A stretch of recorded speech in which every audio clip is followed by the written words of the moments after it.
karena kita mau membicarakan siang hari ini mengenai produk nih teman-teman semua ya. Jadi akan bicara seputar produk dan manfaatnya yang ada di 3i Networks ya. Terutama kita bicara tentang produk Carling Promix. Dan teman-teman juga bisa memberikan pertanyaan ya dalam diskusi kita pada siang hari ini tentang seperti apa sih manfaat produk Carling Promix, apa nilai jualnya, apa keunggulannya, yang juga mungkin teman-teman banyak pertanyaan di lapangan ya, yang nantinya teman-teman bisa coba tanyakan juga ya melalui chatroom begitu ya. Oke, jadi bagi teman-teman yang membutuhkan sesi marketing plan, tunggu Kamis depan ya. Nah, siang hari ini kita akan bicara lebih kepada produk. Karena kenapa? Ya karena memang kita juga harus tahu, betul ya Bapak Ibu semua ya. Ketika kita menjalankan bisnis 3i Network ini, kita bukan hanya butuh tahu marketing plan saja, tetapi kita juga butuh tahu produknya. Dan edukasi menjadi salah satu kuncinya. Dengan edukasi, Bapak Ibu akan lebih kenal, lebih paham tentang produk dan manfaatnya, dan otomatis akan meningkatkan kepercayaan diri. Betul ya, kalau Bapak Ibu sudah paham, sudah kenal dengan produk Carling Promix dan Gain Protection, tentunya ya ada dua produk kita, maka Bapak Ibu akan lebih pede, lebih yakin ketika mencoba, mengajak temannya, sehingga tidak seolah-olah tidak seperti beli kucing dalam karung begitu ya. Dan sebelum kita mulai Bapak Ibu semuanya, 3i Live Channel ini sekali lagi adalah salah satu support sistem online nasional yang akan membantu Bapak Ibu semua untuk membangun aset di bisnis ini. Caranya mudah, hadir dan hadirkan orang untuk mengikuti acara di 3i Live Channel. Semakin banyak rekan-rekan yang Bapak Ibu bisa undang masuk ke acara ini, maka jaringan Bapak Ibu dan asetnya akan lebih cepat besar. Ulangi terus Senin sampai Sabtu, duplikasikan ke bawah, maka Bapak Ibu sudah memiliki aset di bisnis 3i Network ini. Saya akan ke Pak Sandy dulu nih ya, teman-teman semua ya. Jadi kalau kita bicara tentang produk, ya produk itu kalau di 3i ini ada dua pilihan ya Bapak Ibu ya. Yang pertama adalah produk Carling Promix, yang kedua adalah Gain Protection. Ya, jadi jangan salah, 3i Network bukan produk ya, 3i Network itu sistem bisnisnya, begitu. Nah, tapi siang hari ini kita akan bicara mengenai Carling Promix dulu lebih banyak nih teman-teman ya, mungkin Gain Protection di lain waktu. Kalau menurut Pak Sandy, produk Carling Promix yang dipasarkan melalui 3i Network ini sebenarnya target marketnya itu untuk kalangan seperti apa? Apakah pemula asuransi atau mungkin mereka yang sudah punya banyak asuransi? Gimana kalau Pak Sandy melihatnya, Pak? Sebetulnya kalau kita bicara dengan produk yang hari ini Carling Promix kita ini ya sebetulnya berbagai kalangan sebetulnya cocok Pak Fran. Apalagi ya mungkin ya kalau kita penekanan kalau di konsep 3i ya memang kita ada bisnisnya kan ya, tapi sebetulnya selain daripada bisnis ya kita berbicara produk, sebenarnya ini produk ini mempunyai satu nilai jual yang luar biasa karena penekanan daripada produk kita Carling Promix ini kan lebih bagaimana mempersiapkan satu bekal untuk hari tua. Nah tentunya semua orang itu butuh gitu loh persiapan ini gitu loh. Ya memang kalau kita berbicara orang yang sudah istilahnya mungkin ekonominya menengah ke atas ya banyak mereka yang sudah mungkin memikirkan ke arah sana gitu loh. Tapi menengah ke bawah yang kadang-kadang tidak terpikirkan oleh mereka gitu loh. Nah memang 3i Network ini jadi sebetulnya bisa menjangkau dari levelnya mungkin dari atas sampai ke bawah ya. Nah, itu Pak Fran maksudnya. Oke, Pak Sandy, kalau kita melihat produk Carling Promix, kita di sini ada 3 premi pilihan ya, ada 3 pilihan premi, 350.000, 700.000, 1 juta rupiah per bulan selama 5 tahun pembayaran premi begitu. Untuk premi yang 350.000 kan UP-nya 21 juta rupiah. Mungkin ada yang bertanya mengapa UP di 3i Networks untuk premi 350 kita katakan begitu ya, itu 21 juta rupiah. Ada yang bertanya seperti itu di luar. Kira-kira apa jawabannya Pak Sandy? Yes, ya memang produk kita pertama ya memang produk yang dipasarkan dengan 3i Network ini kalau kita hanya melihat dari kulitnya dengan UP 21 juta ya tentunya mungkin kalau teman-teman juga mungkin ada di sini agen-agen asuransi, mereka yang mendengar melihat UP 21 juta ini, kalau mereka bicara UP-nya mungkin tidak terlalu menarik gitu loh. Karena memang konsep asuransi yang hari ini sudah istilahnya menjadi satu apa trademarknya lah gitu loh ya Pak Bran ya kan, orang menjual asuransi itu harus UP yang tinggi karena mereka menjual manfaatnya gitu loh. Nah makanya ketika lahirnya konsep 3i Network dengan UP yang rendah, sehingga banyak sekali mungkin para agent-agent asuransi yang sudah lama mungkin nekunin di bidang asuransi melihat wah mungkin ini sebelah mata gitu loh. Tapi sebetulnya kalau kita lihat selling point-nya dengan UP 21 juta ini sebetulnya produk 3i Network ini cukup menarik gitu loh. Nah, tentunya perusahaan kita mengeluarkan dengan UP 21 juta ini mempunyai satu pertimbangan-pertimbangannya.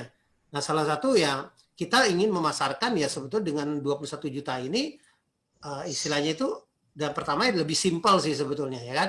Ya kita kan tidak ada produk kita juga kita mempersiapkan dan yang terpenting sebenarnya kaitan ini dengan masa bayar sebetulnya. Proteksi itu berkaitan dengan masa bayar sebetulnya yang terpenting. Nah, UP dengan kita hanya 21 juta, masa bayar kita hanya 5 tahun gitu. 5 tahun ini istilah di 3i Network ini sebenarnya bukan istilah cuti premi gitu. Berarti artinya Anda benar-benar kita stop membayar gitu.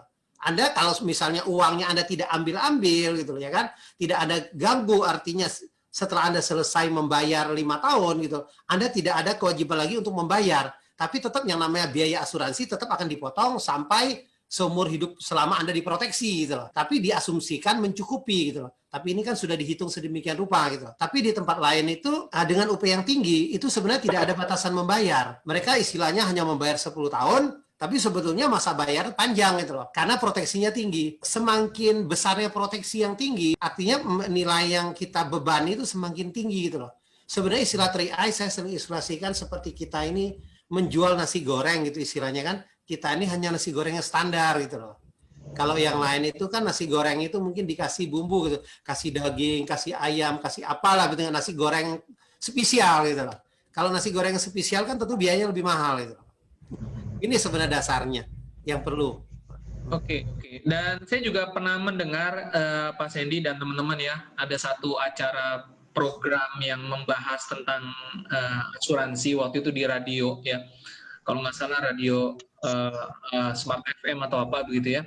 Ini ada satu yang menarik, pembahasan tentang produk unit link, karena kita bicara tentang produk Kaling Promise ini produk unit link teman-teman ya. Jadi ada satu statement yang menarik yang saya tangkap dari salah satu pembicara yang memang punya jabatan dan profesional ya, dan sangat cocok sekali dengan produk kita Kaling Promise yang ada di 3i Network. Yaitu begini, dikatakan bahwa salah satu pertimbangan seseorang memilih produk asuransi unit link itu salah satu pertimbangannya itu adalah apa yang terjadi apabila resiko tidak terjadi. Nah, ini menarik sebenarnya. Jadi seperti tadi Pak Sandy katakan bahwa seringkali produk asuransi itu hanya dilihat dari satu sisi saja, yaitu manfaat asuransi.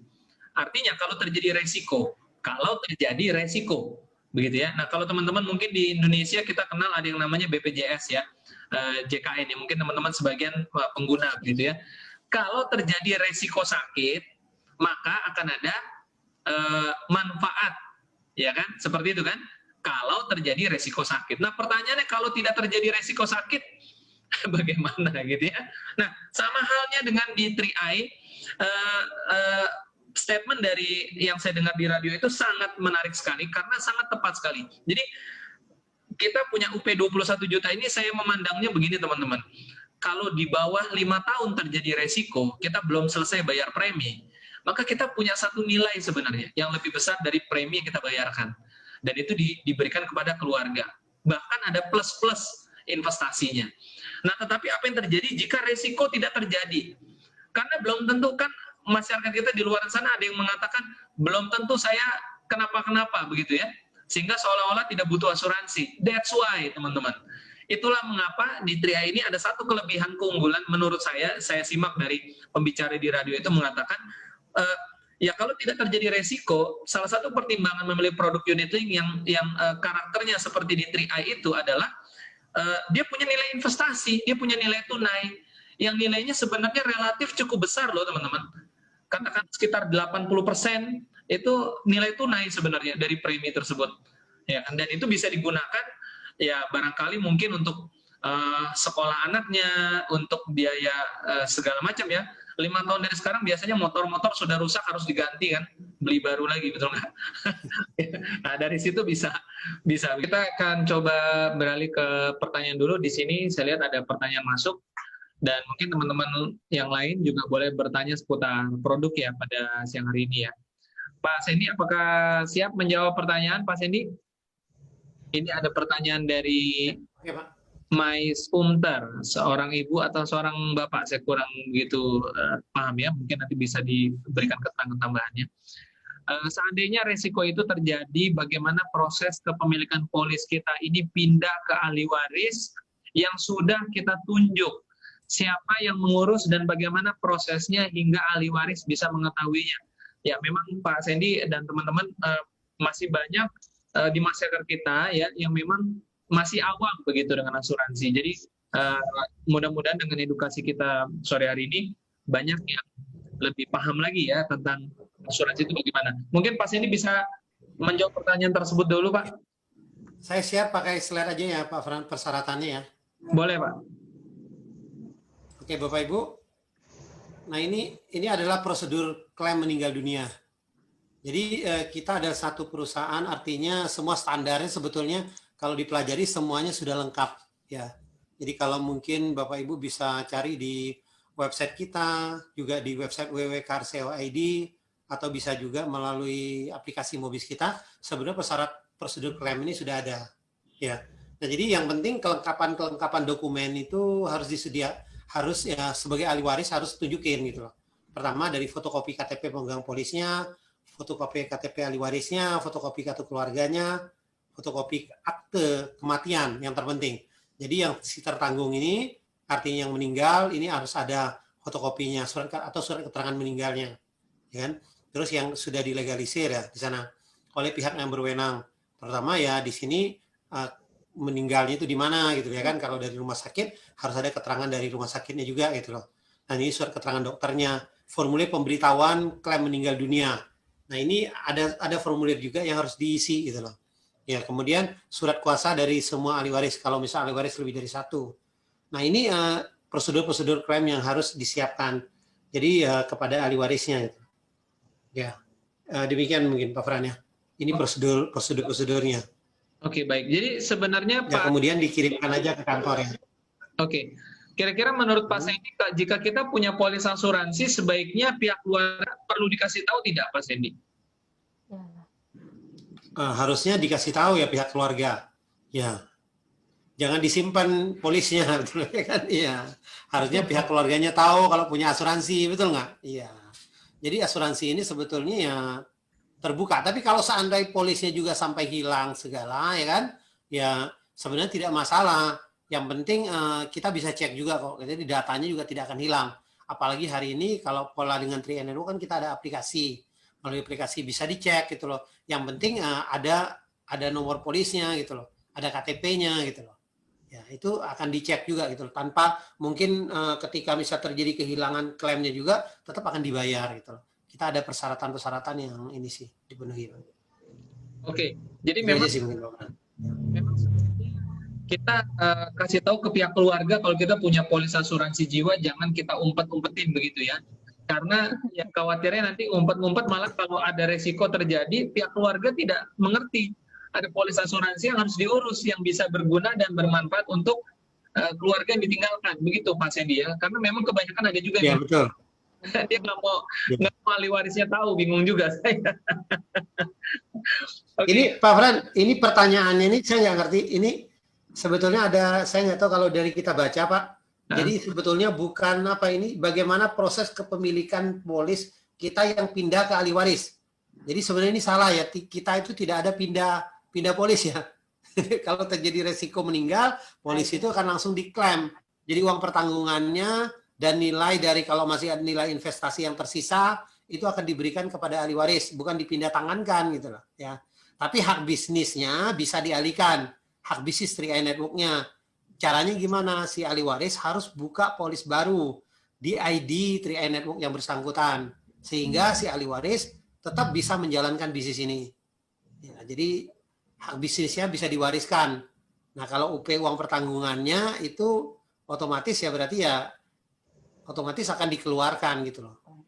Jadi manfaat buat penerima ahli waris, Pak. Oke, mungkin bisa dibahas sedikit Pak Sandy apa perbedaannya pemegang polis, tertanggung, dan ahli waris? Ya, kalau kita berbicara sebetulnya gini, yang namanya calon tertanggung itu adalah orang yang artinya mereka yang kalau terjadi resiko itu calon tertanggung itu adalah orang yang ditanggung kalau terjadi sampai dia meninggal kan, itu namanya calon tertanggung. Kalau terjadi resikonya, jadi dia artinya sesuai dengan kondisi si calon tertanggung itu sendiri, itu siapa nama yang tertera. Tapi kalau yang namanya pemegang polis ini mempunyai kekuasaan terhadap polis itu sendiri gitu loh. Nah, biasanya sih pemegang polis dan tertanggung ini akan berbeda kalau mereka yang masih usianya di bawah 17 tahun. Itu biasanya pakai 2. Tapi kalau sudah di atas 17 tahun, umumnya kita hanya gunakan calon tertanggung itu sama dengan pemegang polis gitu loh. Otomatis itu. Tapi kalau ada misalnya ada kaitan mungkin bisa aja sih, misal kita dalam satu kakak, saya sebagai calon, misalnya saya sebagai pemegang polis, tapi misalnya saya ambil misalnya calon tertanggungnya orang tua saya, gitu, dalam satu kakak itu memungkinkan. Ya mungkin untuk pengurusan takutnya apa, misalnya pencairan dana dan lain sebagainya, ya kan? Nah itu bisa diurus oleh pemegang polisnya. Nah kalau ahli waris ya berarti orang yang berhak menerima manfaat. Artinya dalam satu garis keturunan atau istilahnya dalam satu kakak yang berhak menjadi sebagai ahli waris. Oke, baik. Ya, itu perbedaannya antara pemegang polis, tertanggung, dan ahli waris ya, teman-teman semua ya. Kita bahas ini aja ya, mungkin yang tanya masalah ahli waris ya, penggantian ini Pak. Oh, boleh. Pak Kamarudin, ya. Kamarudin Ponorogo. Ya. Oh. Jadi di sini kan dia bertanya Pak, saya mau ganti tertanggung, gimana prosedurnya, mohon pencerahannya, karena dia sudah lakukan, katanya sudah melalui Mobis, tidak ada jawaban. Tapi gini Pak Kamarudin Ponorogo, memang yang namanya tertanggung di polis itu tidak bisa digantikan. Jadi kalau penggantiannya, ya kalau memang artinya misalnya tertanggung mau dirubah, otomatis polis yang bersangkutan harus ditutup. Jadi buka baru atas orang yang berbeda, itu tertanggung. Tapi kalau namanya ahli waris, ya ahli waris sama pemegang polis itu bisa diganti. Kalau pemegang polis, ya kan? Kalau misalnya ini, contohnya, maaf ngomong nih, misalnya bapaknya pemegang polis, bapaknya meninggal, ya kan? Anaknya masih kecil gitu loh. Nah itu si pemegang polisnya boleh digantikan ke keluarga, mungkin ke ibunya. Atau mungkin yang penting masih ada hubungan keluarga. Atau jadi pemegang polis itu untuk orang yang sudah di atas 17 tahun dalam hubungan satu kakak, masih bisa digantikan. Dan ahli waris bebas penggantiannya. Yang penting ada hubungannya tadi gitu loh. Tapi untuk penggantian tetap yang namanya penggantian, ketika menggantikan sebuah dokumen harus ada dilengkapi dengan dokumen aslinya. Biasanya jadi lengkapin dengan kakaknya atau fotokopi KTP-nya gitu loh. Itu harus ada. Nah, ini harus jelas gitu loh. Jadi penggantian ini ada beberapa, saya rangkumkan aja beberapa pertanyaan ini tentang penggantian tadi gitu loh. Ya. Ya. Bisa kirim aja datanya lancar ya. Ya, mungkin juga teman-teman bisa gunakan fitur di aplikasi tambah polis ya. Tambah polis itu artinya di titik yang sama teman-teman bisa punya polis lebih dari satu.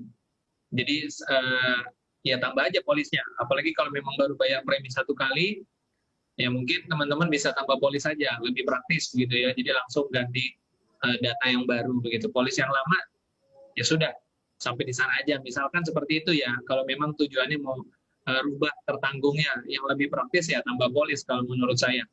Dan Pak Sandy, mungkin kita bahas dari sisi keamanan ya, karena tadi saya lihat beberapa ada yang bertanya mengenai keamanan. Keamanan ini bicaranya ada 2 sisi sebenarnya. Keamanan dari sisi asuransi dan keamanan dari sisi investasi. Keamanan dari sisi asuransi artinya klaimnya ini apakah ada jaminan begitu, artinya cair nggak nih, ya, karena sering jadi pertanyaan Pak Sandy. Begitu juga dari sisi investasi, seberapa aman sih sebenarnya investasinya, begitu. Nah mungkin apa jawabannya Pak Sandy, mungkin punya datanya perlu dibuka, mungkin reasuransi atau fund fixed begitu. asuransi kan kita punya reasuransi ya, ada RBC-nya juga. Mungkin ini juga perlu disampaikan kepada teman-teman ya, karena sesuatu itu ya kita perlu tahu dari sisi keamanannya dulu kan, bahwa memang kita di bisnis ini dari sisi asuransi dan investasinya sangat aman sekali ya. Tapi datanya bagaimana ya kan teman-teman mungkin perlu tahu juga ya. Kalau dari sisi asuransi kita punya reasuransi, artinya klaim-klaimnya itu sebenarnya pasti cair apabila tidak melanggar ketentuan. Ya, klaim bisa saja tidak cair ya Pak Sandy ya, kalau memang ada pelanggaran ya. Seperti misalkan apa namanya, ternyata datanya tidak sah nih. Contohnya orang yang lagi di ICU, teman-teman bayangin aja, kenapa tidak orang-orang yang lagi di UGD itu teman-teman prospek buat jadi tertanggung? Ya tidak bisa, karena posisinya kan dalam resiko dia, dalam resiko tinggi begitu loh. Jadi sebenarnya perusahaan asuransi hanya mau menanggung resiko yang sifatnya tidak terduga, tidak direncanakan, tidak ada rekam jejak medisnya sebelumnya, tidak melanggar hukum, ya yang normal-normal lah seperti itu. Ya, tetapi ada ininya ya, ada kaitannya dengan reasuransi juga Pak Sandy ya. Reasuransi itu apa nih Pak Sandy maknanya untuk klaimnya kita? Sebetulnya kalau reasuransi itu sebetulnya gini, ya perusahaan reasuransi adalah perusahaan yang istilah kita, perusahaan CR itu membagi resiko. Sebetulnya lebih ke resiko asuransinya sendiri, Pak. Kalau kita kan ada penengahnya, kalau sekarang kan kita dilindungi oleh OJK kan. Jadi kalau misalnya perusahaan asuransi itu misalnya bermasalah, otomatis ya nanti dari pihak OJK akan menjadi penengahnya. Jadi akan dilimpahkan, akan ditunjuk. Jadi ada satu perusahaan mungkin yang akan membantu dalam proses pencairan dananya gitu loh. Ya, apalagi tetap tidak ditinggal sendiri gitu Pak. Ya. Apalagi mengingat produk kita Karing Promix sudah berjalan dari 2006 ya, Pak Sandy, betul ya? Jadi sudah 4 tahun ya. Dan jumlah dana kelolaannya juga sudah lebih dari 2 triliun.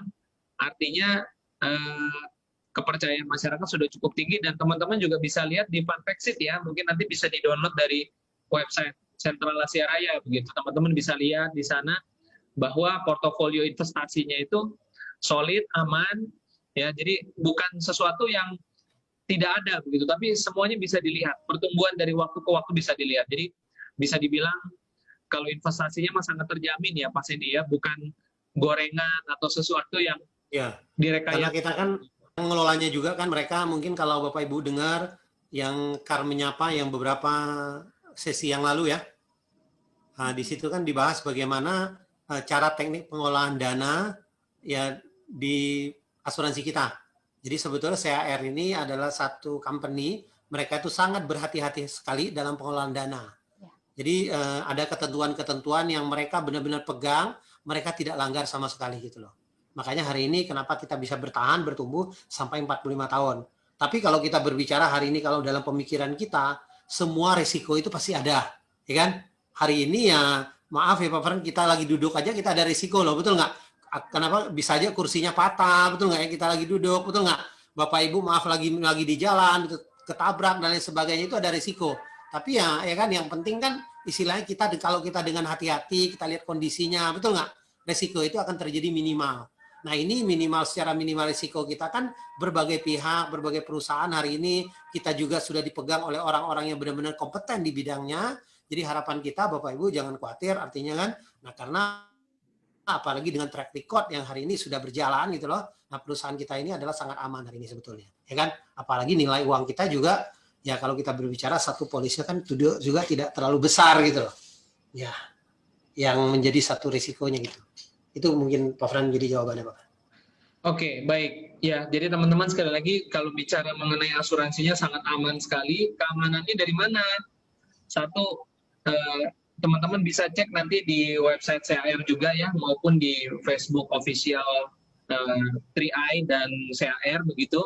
Sampai dengan 2020 saja, sampai bulan Juli, itu ada sekian miliar yang sudah dicairkan ya. Jadi klaim-klaimnya sangat lancar sekali teman-teman. Yang penting tidak ada pelanggaran. Seperti itu ya. Namanya pelanggaran ya tentu saja berarti melanggar ya. Itu bisa gagal klaim begitu. Dan investasinya teman-teman bisa buka Funfactsit ya, dan temukan di sana instrumen-instrumen investasinya benar-benar seperti tadi Pak Sandy sampaikan ya, sangat berhati-hati sekali, tidak macam-macam ya, tidak ada namanya saham gorengan atau apa, tidak ada ya, teman-teman bisa lihat semua di sana. Dan terbukti juga sudah berjalan produk ini dari 2006.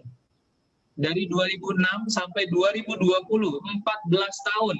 Dan jumlah dana yang dikelola semakin lama semakin banyak.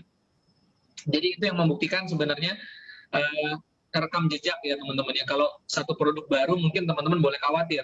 Tapi kalau ini produk yang sudah 14 tahun, ya sepertinya masa-masa kekhawatiran itu sudah lewat ya. Kita sudah aman begitu, betul nggak? Ya kan, jadi teman-teman bisa dengan santai ya bayar Rp350.000 tanpa khawatir ya. Dan lebih jauhnya ya memang teman-teman juga mungkin bisa lihat lagi profil dari perusahaan Sentral Asia Raya, bisa juga menengok ke belakang, ada beberapa video car menyapa yang sudah dilaksanakan dari kantor ya, teman-teman di situ bisa lihat ada jajaran direksi juga yang turun untuk menyampaikan hal-hal penting tentang perusahaan kita. Jadi sangat aman ya. Tadi saya lihat ada pertanyaan dari Bu Siti, itu saya rasa sudah cukup menjawab ya. Dan banyak juga memang pertanyaan-pertanyaan ini sifatnya teknis nih Pak Sandy, teman-teman. Ini ada dari Ibu ya, Ibu Danis Andriani Pak. Saya mau tanya, apabila sudah 5 tahun lunas, tapi mau tutup, dan apabila daftar lagi, apa harus jeda 6 bulan? Danis dari Ciamis ya. Oke, ini Ibu ya sepertinya. Oke, nah Ibu Danis sebetulnya gini, kalau yang namanya buka polis baru, itu sebetulnya tidak ada jedanya ya, istilahnya. Kita tidak ada batasin gitu loh, ya kan? Jadi sebetulnya kalau kita mau buka polis itu ya kan, hari ini saya tutup, besok saya buka lagi, itu boleh gitu loh, polisnya gitu loh. Yang menjadi jeda itu sebetulnya ID3I-nya. Ya. Kalau jadi Anda hari ini tutup mungkin ketika otomatis sih, kalau saya hari ini sebagai tertanggung pemegang polis di ID saya, ID3I-nya mungkin yang dia maksud ya. Nah, kalau misalnya kita tutup polisnya, ya memang ini ada jeda untuk kalau mau buka lagi ID. Tapi kalau ID-nya itu dibuka dalam jalur yang sama, itu tidak ada jedanya. Boleh dibuka. Karena bahkan lagi satu KTP aja kita kan boleh 4 ID gitu loh. Tapi kalau buka di jalur yang berbeda, itu ada ketentuan kita, memang harus ketentuan 6 bulan. Ya, itu mungkin Pak Fran. Jadi ada insurance, ada investment, dan tentunya ada income, passive income di bisnis 3i Networks teman-teman semua. Dan saya percaya kita semua dalam hidup ini, apalagi kalau sudah berkeluarga ya, rata-rata semua sudah berkeluarga. Kita mau menyiapkan harta warisan kita buat keluarga, kita siapkan lewat insurance-nya. Kita membutuhkan investasi buat 5 tahun dari sekarang, betul? Untuk biaya hidup, rencana keuangan, ada investasinya. Dan tentunya siapa sih tidak butuh penghasilan yang lebih baik, yang lebih besar? Ada income-nya. Itulah 3i Networks teman-teman semua ya. Dan hanya Rp12.000 per hari, teman-teman bisa dapatkan itu semua. Ya tentunya dengan membangun jaringan juga ya di bisnis ini.